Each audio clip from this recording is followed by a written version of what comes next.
Physiology of the peritoneal membrane, Part 1.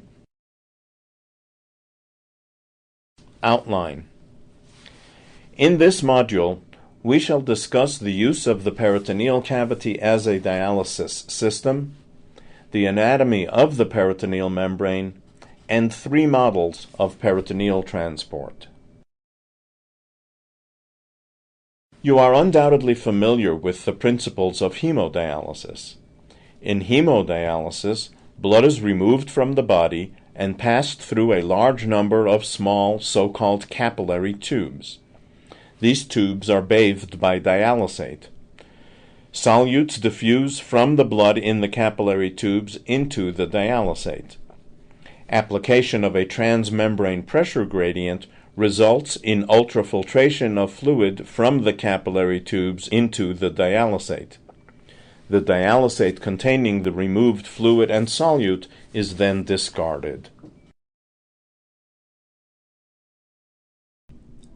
The same processes are utilized in peritoneal dialysis, except that it takes place intracorporeally. Dialysate is introduced into the peritoneal cavity, where it comes into contact with capillaries perfusing the peritoneum and viscera. Solutes diffuse from blood in the capillaries into the dialysate. A transmembrane pressure is applied across the membrane, in this case osmotically, resulting in ultrafiltration of fluid from the capillaries into the dialysate. The dialysate containing the removed fluid and solute is then discarded. Before discussing the physiology of peritoneal transport, a basic review of anatomy is in order. Recall that the peritoneum is the lining of the abdominal cavity.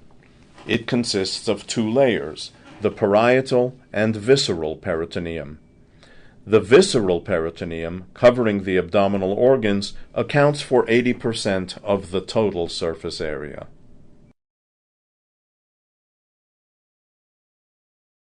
The overall size of the peritoneal membrane approximates body surface area, such that, in adults, it is in the range of 1.5 to 2 square meters. The peritoneal membrane is a highly vascular structure that is semi-permeable and allows for bidirectional transport. This allows solutes to move from an area of greater concentration to lower concentration in either direction across the membrane. So-called lymphatic drainage refers to bulk flow from the peritoneal cavity back into the circulation. This actually occurs across tissues as well as lymphatics. As this is convective flow, dissolved solutes move with the fluid. Thus, fluid reabsorption from the peritoneal cavity results in loss of solute clearance as well as loss of net ultrafiltration.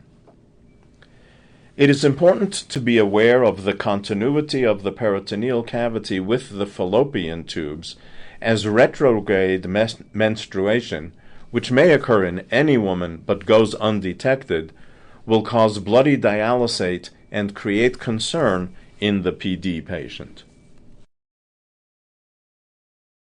Structure of the peritoneal membrane.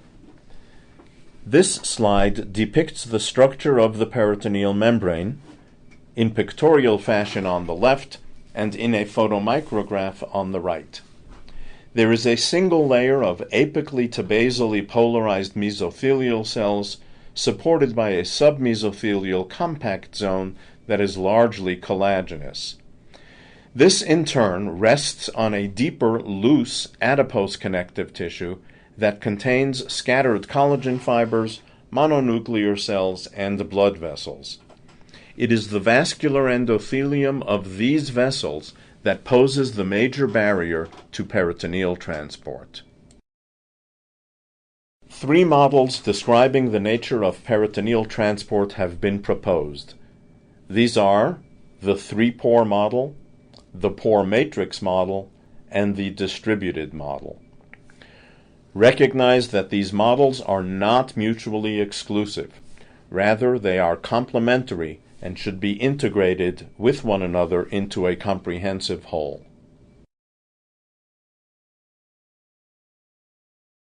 Based upon the observed nature of solute and water transport across the peritoneum, the late Bent Rippe, as well as the late Karl Nolf, predicted the existence of 3 pores of different sizes.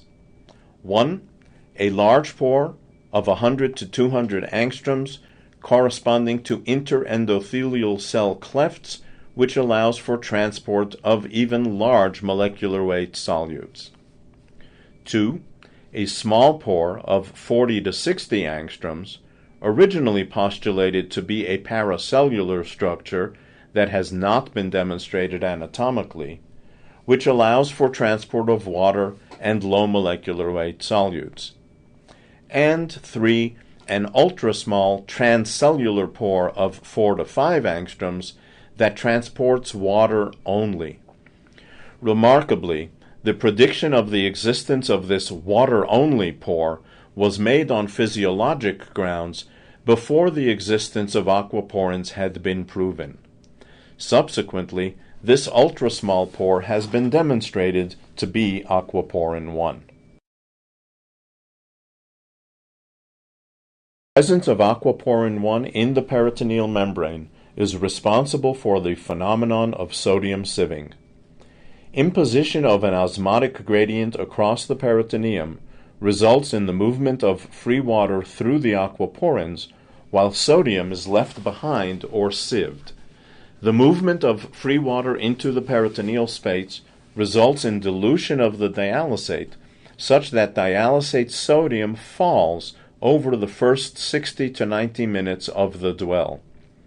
Later in the dwell, as sodium diffuses into the dialysate through the small pores, dialysate sodium begins to rise.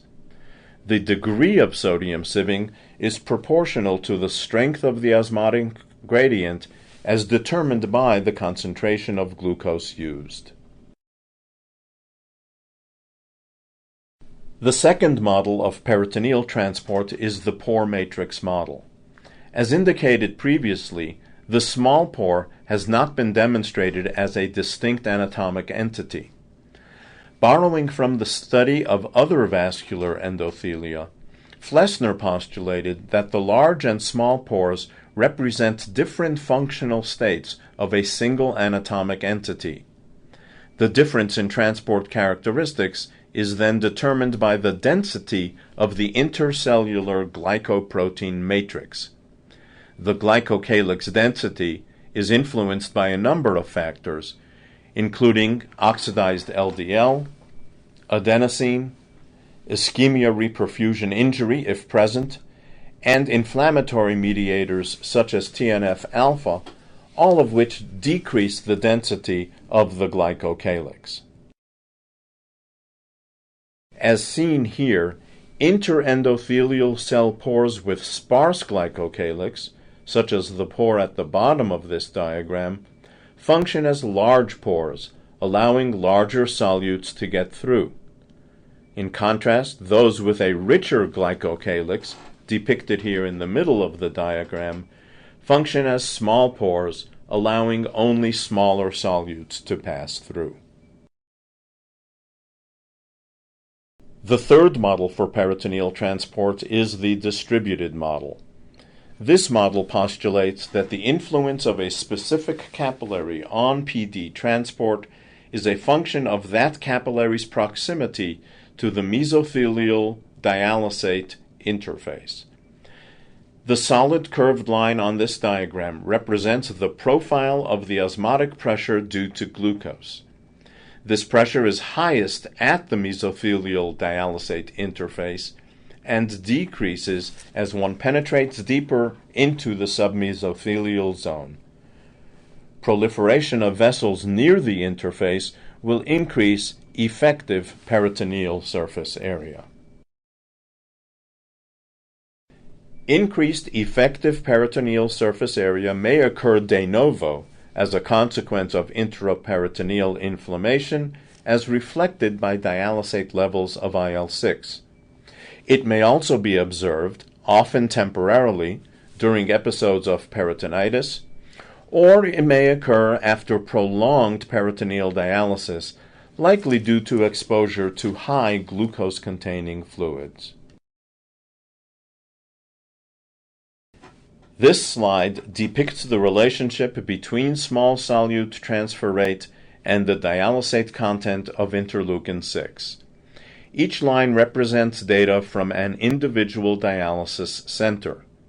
In each instance, there is a positive correlation between the rate of small solute transport and the degree of intraperitoneal inflammation as reflected by the dialysate level of interleukin-6. In this module, we have reviewed the nature of the peritoneal cavity as a dialysate system, the anatomy of the peritoneal membrane, and 3 models of peritoneal transport. In the next module, we shall apply this information and will examine the kinetics of peritoneal solute and fluid transport.